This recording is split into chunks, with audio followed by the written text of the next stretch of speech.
많은 사람이 모이지 않았지만 정말 주님께서 함께 하여서 우리의 기도 가운데 주님께서 역사하여 주셔서 하나님께서 정말 역사하여 주실 줄 믿사오며 살아계신 예수 그리스도 이름으로 간절히 기도드립니다. 아멘. 성경 말씀 보도록 하겠습니다. 성경 말씀은 역대상 17장입니다. 열왕기상 17장입니다. 열왕기상 17장. 성경 말씀 열왕기상 17장. 구약성경 545면에 있습니다. 구약성경 545면.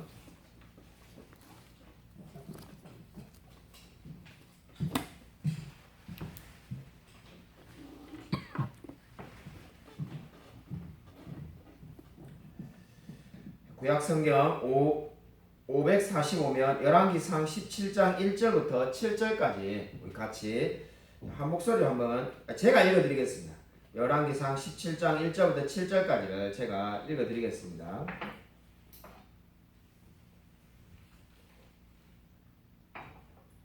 길르앗에 우가하는 자 중에 디세의 사람 엘리야가 아합에게 말하되 내가 섬기는 이스라엘 하나님 여호와께서 살아계심을 두고 맹세하노니 내 말이 없으면 수년 동안 비도 이슬도 있지 아니하리라 하니라. 여호와의 말씀이 엘리야에게 임하여 이르시되 너는 여기서 떠나 동쪽으로 가서 요단아 그리 시냇가에 숨고 그 시냇물을 마시라. 내가 까마귀들에게 명령하여 거기서 너를 먹이게 하리라. 그가 여호와의 말씀과 같이 하여 곧 가서 요단아 그리 시냇가에 머물매 까마귀들이 아침에도 떡과 고기를 저녁에도 떡과 고기를 가져왔고 그가 시냇물을 마셨으나 땅에 비가 내리지 아니하므로 얼마 후에 그 시내가 마르니라. 아멘.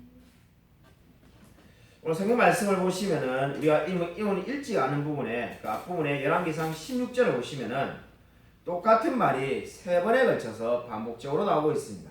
그 말은 29절과 30절을 보시면은 열왕기상 16장 29절과 30절에 오므리의 아들 아합이라는 말이 세 번에 걸쳐서 나오고 있습니다. 29절에 오므리의 아들 아합이라는 말이 두 번 나오고 30절에도 오므리의 아들 아합 이렇게 나옵니다. 우리가 너무나 잘 아는 것처럼 3이라는 숫자가 완전수입니다. 당시 어떤 시대라는 겁니까? 오므리의 아들 아합이 다스리는 시대입니다. 이 아합이 무엇을 가장 잘못하였습니까? 31절에 보면은 이세벨을 아내로 맞아들였습니다.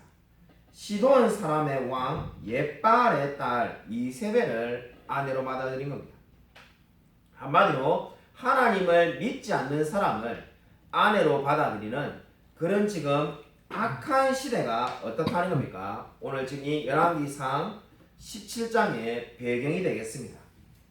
여러분 이 시대에 지금 있는 것을 보면은 지금 어떻습니까? 이세벨이라는 이름을 여러분이가 주목해 볼 필요가 있는데 이세벨이라는 이름의 뜻은 원래는 어디에 왕이 있는가라는 의미가 되겠습니다. 이세벨이 원래 살았던 그 페니키아에 보면은 어디에 왕이 있는가라는 의미입니다. 그 아버지가 어떻습니까? 옙발이라는 이름인데 그 이름의 뜻은 바알이 살아있다는 겁니다. 이세벨이 어디서 왕이 있느냐 이렇게 이름이 뜻이라고 했는데 아버지 이름을 연결하면은 바알이 살아있다. 바알이 진짜 신이다. 이런 의미가 되겠습니다. 근데 흥미로운 것은 이 이세벨이라는 이름은 히브리어를 보면은 그러니까 이세벨의 이름의 뜻이 원래 자기가 살았던 지역에서는 어디에 왕이 있는가라는 뜻이라고 말씀을 드렸습니다. 근데 이 히브리어로 보면은 그러니까 이스라엘 백성 입장에서 보면은 이세벨이라는 이름은 이 명예롭지 않다는 뜻이 됩니다. 그러니까 명예롭지 않은 사람이 누구라는 겁니까? 이세벨이라는 이름의 뜻이 되겠습니다. 여러분 이 아합 왕은 역사상 가장 악한 왕 중에 한 명이었습니다. 무엇을 통해 우리가 알 수 있습니까? 오늘 성경은 16장 34절 마지막을 보면은 그 시대에 베델 사람 히엘이 여리고를 건축했다 이렇게 말을 합니다. 이상하다는 생각이 안 들 수가 없죠. 우리가 여리고는 여호수아서를 우리가 금요일에 때 살펴보아서 기억이 나실 겁니다. 이스라엘 백성들이 출애굽하고 광야에 40년 생활을 마치고 난 다음에 가나안 땅에 들어가가지고 여리고가 함락되었습니다. 정말 하나님의 말씀대로 7바퀴를 도니까 여리고가 무너졌습니다. 그때 벌써 무너졌는데 지금 열왕기상에서 어떻게 했다는 겁니까? 그 무너졌던 여리고를 어떻게 했다는 겁니까? 베델 사람이 다시 건축했다는 겁니다. 이게 뭘 말합니까? 성경 보면은 결코 다시는 여리고를 쌓지 말라고 하였습니다. 하나님께서 결코 쌓지 말라는 성을 다시 쌓은 시대가 어느 시대입니까? 지금 바로 오늘 열왕기상 17장의 배경이 되겠습니다. 16장 17장은 바로 하나님의 말씀을 전혀 듣지 않는 시대였다는 것을 단적으로 보여주고 있습니다. 하나님이 그토록 쌓지 마라 받은 성을 다시 쌓았습니다. 그럼 그 말은 뭡니까? 출애굽에서 가나안 땅에 들어왔던 그 시대 이전으로 돌아가는 겁니다. 처음에 이스라엘 백성들이 가나안 땅에 들어갈 때 여리고성이 있었는데 그 위에 모든 성들을 다 점령했는데 다시 이스라엘 백성들이 가나안 땅에 들어오기 전의 상태로 되돌아가는 것 밖에 되지 않습니다. 여러분, 이러한 절망적인 시대에 하나님은 무엇을 하실 것인가 라는 생각이 들지 않습니까? 언약의 하나님, 약속의 하나님께서 정말 이토록 하나님의 말씀을 업신여기는 시대에 무엇을 예비하고 계실까요? 오늘 우리가 읽은 열왕기상 17장은 하나님께서 한 사람을 예배해 두시고 계셨다라고 말씀하고 있습니다. 그 사람이 바로 엘리야입니다. 엘리야는 한마디로 수수께끼와 같은 사람이었습니다. 왜냐하면 그가 언제 어디서 태어났는지 우리는 전혀 알 수가 없습니다. 열왕기하를 보면은 열왕기하 1장에 보면은 이 엘리야는 옷차림도 특이해서 몸에 털이 많고 허리에 가죽띠를 띠고 다녔다고 말을 합니다. 이 언제 어디서 태어난지 알지 못하는 이 엘리야는 갑자기 나타나서 나중에 어떻게 됩니까? 불병거를 타고 하늘에 올라가 버립니다. 그렇기 때문에 어떠한 학자는 이렇게 말했습니다.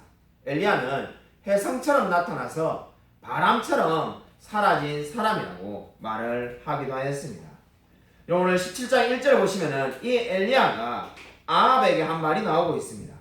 내가 섬기는 이스라엘의 하나님 여호와께서 살아계심을 두고 맹세하노니 내 말이 없으면 수년 동안 비도 이슬도 있지 아니하리라.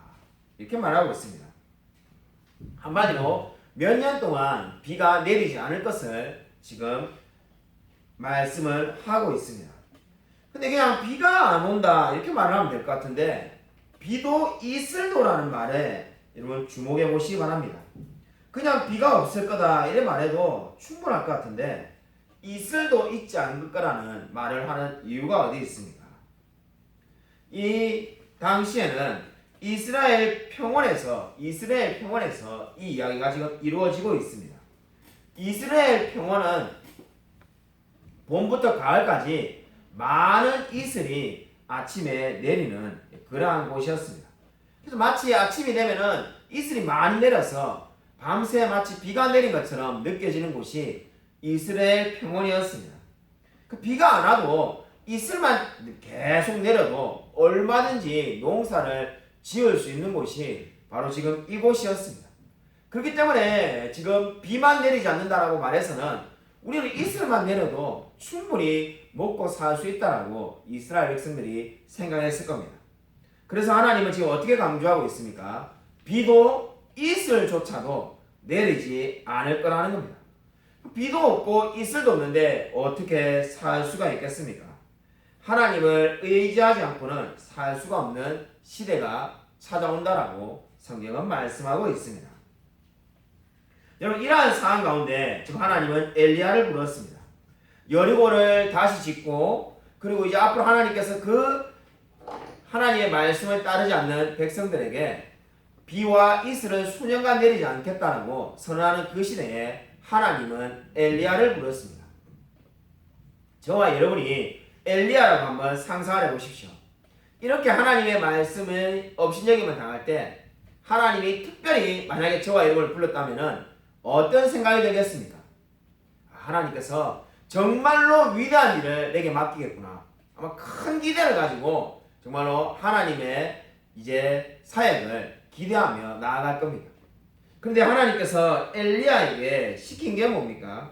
사람을 불렀으면은 일을 시키는 게 상식인데 하나님은 뭘 하라고 합니까?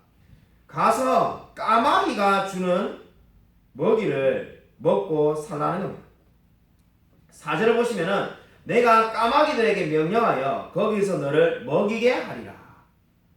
그러니까 지금 가서 막 아하방을 변화시키고 이세벨을 변화시키고 이런 일을 하라고 부를 줄 알았는데 하나님은 까마귀가 주는 먹이를 먹고 살라 이렇게 말하는 거죠.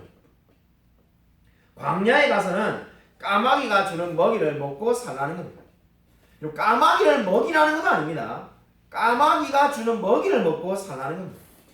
왜 하필 까마귀일까요? 이왕 어차피 하나님께서 먹여주신다면은 그저 독수리나 매 이 정도는 돼야 제가 잘은 모릅니다만은 그저 이 닭이라도 한 마리 잡아가지고 날아오면서 엘리야에게 자 닭이나 한 마리 드세요 이라고 떨어뜨릴 수 있을 것 같은데 이런 한번 생각해 보십시오.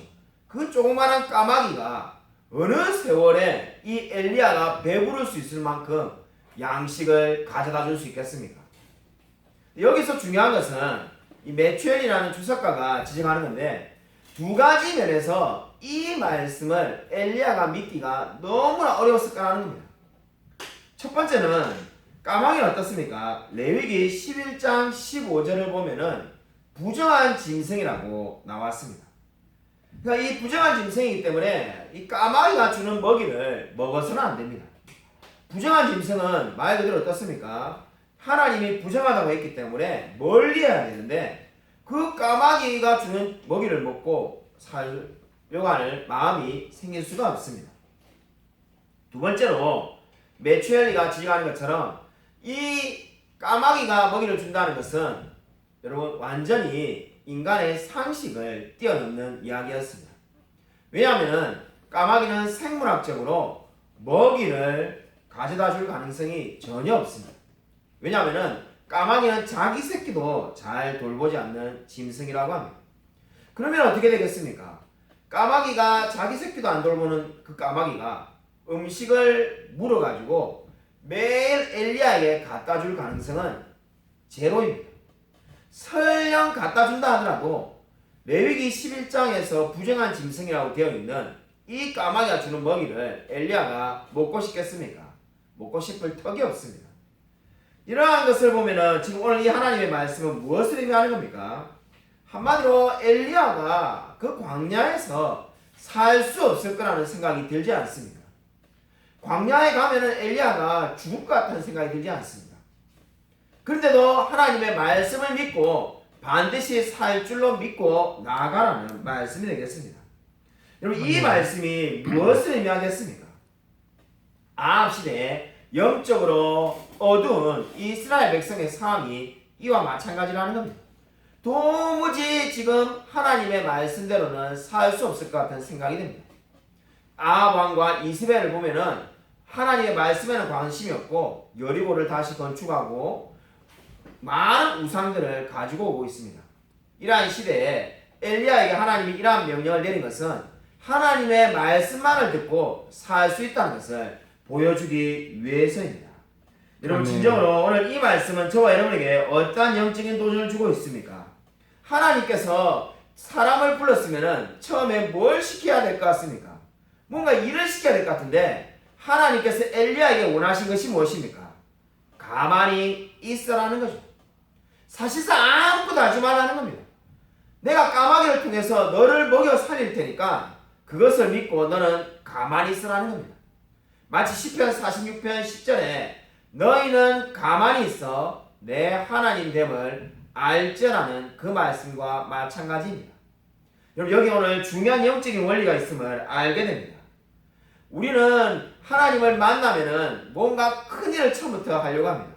그러나 하나님은 사람을 어떻게 훈련시키십니까? 처음에는 하나님의 말씀만을 의지하고 살 수 있는 훈련을 시킵니다. 그럼 그런 훈련이 끝나고 난 다음에 어떻게 하십니까? 하나님께서 그 사람에게 일을 맡기십니다. 다르게 말한다면은 오늘 엘리야는 광야 학교에 입학을 한 겁니다. 이 광야 학교가 뭡니까? 하나님의 말씀대로 사는 법을 배우는 학교가 되겠습니다. 하나님이 말씀하신 그대로 살아가는 그 법이 바로 이 광야 학교에서 배우는 겁니다. 엘리야는 지금 여기서 이제 할 수 있는 거라고는 오로지 뭐밖에 없습니까? 하나님을 묵상하고 하나님께 기도하는 것 외에는 아무것도 더 이상 할 수 있는 것이 없습니다. 제가 이 안식월을 주셔가지고 필그림 하우스에 이제 한 달 전에 가서 기도하러 갔습니다. 가서 처음에 가서 보니까 적응이 잘 안 되었습니다. 왜냐하면은 거기는 이 통성 기도를 전혀 하지 않고 조용히 기도하는데, 이거 정말 기도원에 갔다 왔는데 그죠? 막 진짜 목이라고 하면 쉬어야 될 것 같은데 이 기도를 통성을 할 수가 없으니까 가만히 있으니까 처음에 좀 답답하다는 생각이 들었습니다. 근데 기도를 하고 하면 할수록 시간을 보낼수록 정말 제게 큰 유익이 되었던 게 이 하나님만을 생각하게 되었습니다. 그러니까 막 이렇게 통성으로 기도하는 것이 아니지만은 조용히 기도하는 가운데서 결국 하나님과 나만의 둘만의 시간을 갖게 된 것이 큰 유익이 되었습니다. 오늘 이 엘리야가 광야에서 할 수 있는 것이 무엇입니까? 일종의 정말 광야 기도학교를 들어간 겁니다. 거기서 뭘 할 수 있겠습니까? 사람이 없는데 전도할 수 있는 것도 아니고 뭐 인간관계를 맺을 수 있는 것도 아니고 오로지 하나님만 생각하고 하나님께서 주시는 까마귀를 통해서 주시는 먹이를 먹고 살아야만 했습니다. 여러분, 저와 여러분에게 필요한 것이 무엇입니까? 바로 하나님께서 우리에게 모든 것을 공급해 주신다는 것을 믿는 겁니다. 아멘. 여러분, 오늘 바로 엘리야는 그 훈련을 먼저 배웠습니다. 그러고 난 다음에 여러분 오늘 5절과 7절을 보십시오. 3절과 4절에 하나님의 명령이 5절부터 7절에 그대로 성취되고 있습니다. 우리가 주목해 보아야 될 것은 이 엘리야가 요단 앞 그리 시냇가로 갔다는 겁니다. 왜 하필 요단으로 갔을까요? 수많은 장소가 있는데 요단으로 가야 될 이유가 어디에 있습니까? 우리가 성경을 읽을 때 그냥 엘리야가 요단으로 갔구나 이렇게만 읽는다면은 오늘 여기에서 말하는 가장 중요한 영적인 진리를 놓치게 되는 겁니다. 하나님께서 이 가라고 하는 이 요단 앞 그리 시냇가는 어디였습니까? 여기는 바로 모세와 이스라엘 백성들이 불순종으로 실패했던 곳이었습니다. 바로 그 요단 동편은 여러 세기 전에 모세와 그의 백성들이 지냈던 광야였습니다. 한마디로 그의 신앙의 선배들이 실패했던 그곳으로 엘리야를 보냈던 겁니다. 왜 하나님이 모세와 이스라엘 백성이 실패했던 곳으로 보냈을까요? 지금 여리고가 생기지 않았습니까? 여리고를 무너뜨렸는데 여리고가 생겼습니다. 그 상황이 어디 상황과 똑같습니까? 바로 모세와 그의 백성들이 광야에서 계속 요단 동편에서 돌면서 그 가나안 땅에 들어가지 못했을 때와 똑같은 상황이 되었다는 겁니다. 그러니까 지금 바로 예전에 가나안 땅에 들어가기 전의 상황하고 똑같은 상황이니까 하나님은 엘리야를 마치 제2의 모세로 부르셔서 다시금 가나안 땅으로 들어가도록 훈련을 시키고 있는 겁니다. 광야에서 모세와 이스라엘 백성들이 40년간 하나님의 말씀만 가지고 사는 법을 훈련하였습니다. 거기서 매일마다 만나를 먹고 매일 하나님께서 만나를 주실 거라는 믿음을 가지고 살아야만 했습니다. 그래서 만나가 내일 안 오면 어떻게 할까는 염려를 가지고 이틀씩 만나를 보관하면 다 썩어지게 되었습니다. 이스라엘 백성들은 매일마다 하나님이 나에게 먹을 것을 주실 거라는 것을 믿고 배워야만 했습니다. 그 훈련이 끝나고 난 다음에 가나안 땅에 들어갔습니다. 마찬가지로 지금 엘리야는 어떻게 됩니까? 마치 제2의 모세로 이제 동일한 장소에서 하나님이 나에게 먹을 것을 다 채워주실 것이라는 것을 믿고 배워야만 했습니다. 예전엔 만나가 내렸지만은 이제는 어떻게 하시는 겁니까? 까마귀를 통해서 먹이를 이제 주는 것을 먹어야만 했습니다. 여러분, 엘리야가 여러분 얼마나 그 마음 가운데 염려함이 찾아왔는지 우리는 알 수가 없습니다. 근데 여러분 한번 생각해 보십시오. 까마귀가 오늘 날라왔지만은, 오늘 먹을 것을 가지고 내게 찾아왔지만은 내일 또 온다는 보장이 어디에 있습니까? 그 까마귀가 내일 오지 않으면은 엘리야는 굶어야만 합니다. 아니 뭐 하루 정도 안 먹는 게 뭐가 대수인가? 그렇죠. 그럼 하루 정도는 별게 아닐 수가 있죠. 그러나 내일도 안 오고 모레도 안 오고 글피도 안 오면은 엘리야는 계속 굶어서 죽을 수밖에 없습니다. 바로 그런데 어떻게 살아야만 합니까? 하나님께서 반드시 까마귀를 통해서 먹을 것을 보내주실 것이라는 것을 믿어야만 했습니다. 아멘. 여러분, 이 믿음을 배운 것이 바로 어디입니까? 바로 요단 동편이었습니다. 여러분, 오늘 이 성경 말씀을 주목해 보시기 바랍니다. 저와 여러분에게 하나님께서 때때로 광야로 우리를 내몰아가실 때가 있습니다. 인생에 살아가다 보면은 늘 인생이 정말로 좋은 때만 날아오는 때가 있는 것이 아닙니다. 늘 승승장구하고 승진하고 많은 연봉을 받고 자녀도 잘 되고 건강하고 그러한 때만 있으면 얼마나 좋겠습니까? 근데 인생을 살다 보면은 하나님께서 우리에게 마치 광야로 내모실 때가 있습니다. 그 누구도 내 마음을 알아주지 않고 그 어디에도 내 편 없는 것 같은 그러한 상황이 찾아올 때도 있습니다. 하나님께서 왜 그러한 일을 허락하실까요? 그것은 바로 우리가 정말 하나님께서 우리의 모든 것을 채워주신다는 것을 깨닫게 하시기 위해서입니다. 여러분, 오늘 이 말씀에서 우리가 깨달아야 될 것이 무엇입니까? 여러분, 왜 엘리야는 그 계속해서 까마귀가 날아오기까지, 먹을 것을 가지고 날아오기까지 기다려야만 했을까요? 여러분, 그 기다리는 마음이 바로 하나님의 마음입니다. 이스라엘 백성이 정말 돌아오기를 하나님은 까마귀가 먹을 것을 가지고 엘리야에게 나타나기보다 더 오랫동안 기다리고 계셨습니다. 여러분, 진정으로 하나님이 저와 여러분에게 원하시는 것이 무엇입니까? 하나님은 진정으로 지금도 저와 여러분이 악한 죄를 버리고 하나님께로 돌아오기를 원하시고 계십니다. 여러분, 진정으로 저와 여러분의 마음 가운데 필요한 것이 무엇입니까? 하나님께서 나에게 필요한 모든 것들을 다 채워주실 것이라는 것을 믿고 살아가는 겁니다. 아멘. 여러분, 아마 많은 성도님들이 이 열왕기상 17장 다음에 나오는 장 18장의 내용을 잘 알고 좋아할 겁니다. 850명의 바알과 아세다로 선지자들과 그리고 엘리야가 싸워가지고 850대1의 싸움에서 엘리야가 이깁니다. 정말 마치 영화의 한 장면처럼 그렇게 드라마틱한 장면이 그저 성경에 그다지 많지가 않습니다. 읽기만 읽어도 가슴이 뜨거워지는 그 말씀이 이 다음 장에 열왕기상 18장에 있습니다.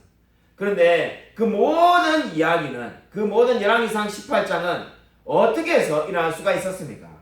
열왕기상 17장에 엘리야가 광야에서 하나님을 만난 다음에 위대한 일을 했다는 것을 꼭 기억하시기 바랍니다. 여러분, 엘리야가 처음부터 하나님의 부르심을 받자마자 열왕기상 18장에 바알 선지자들을 다 물리친 게 절대 아니었습니다. 어떻게 엘리야는 그 수백 명의 바알 선지자들을 두려워하지 않고 혼자서 싸울 수가 있었습니까? 그는 광야에서 이제 하나님만 의지하며 살아가는 법을 배웠기 때문입니다.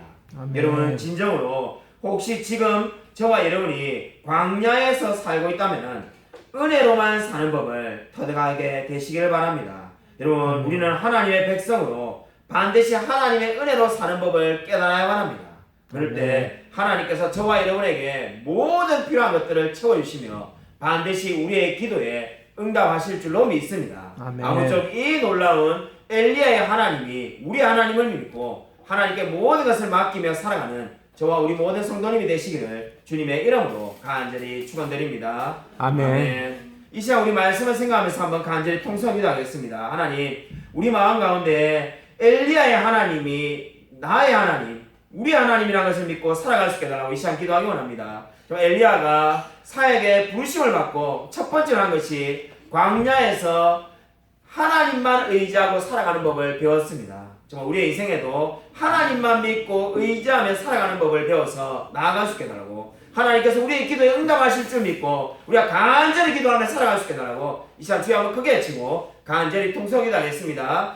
주여, 아버지 감사를 드립니다. 하나님께서 아버지 함께 하셔서 우리가 주님만을 의지하며 신뢰하며 살아갈 수 있게 되기 원합니다.